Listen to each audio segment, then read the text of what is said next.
অবৈধ ওয়ার্কশপ বা কারখানায় কোনো বিল্ডিং প্ল্যান নেই।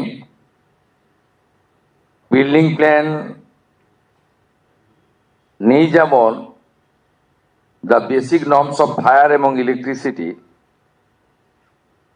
সেগুলো ওখানে ছিল না, কমপ্লিটলি অবৈধ।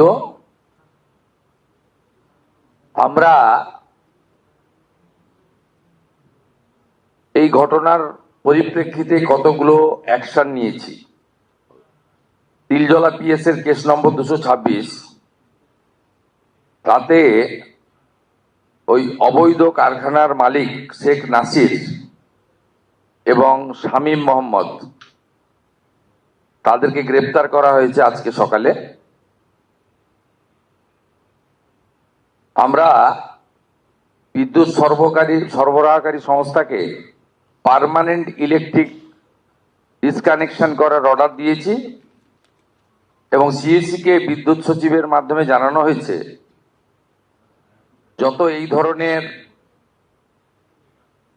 বিল্ডিং প্ল্যান স্যাংশন নেই, অবৈধ কারখানা আছে, বিশেষ করে কসবা, তিলজলা, মমিনপুর, ইকবালপুর সহ এই এলাকাতে, ইমিডিয়েটলি একটি ইন্টারনাল অডিট করে যাদের যাদের বিল্ডিং প্ল্যান স্যাংশন নেই তাদের ইলেকট্রিসিটি ডিসকানেক্ট করার জন্য আমাদের পৌর নগর উন্নয়ন সচিবকে নির্দেশ দেওয়া হয়েছে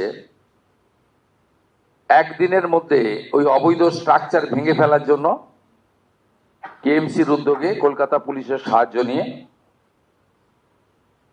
এবং একইভাবে কেএমসি কে বলা হয়েছে এই ধরনের অবৈধ বিপজ্জনক কারখানাগুলিতে জলের লাইন কেটে দেওয়ার জন্য।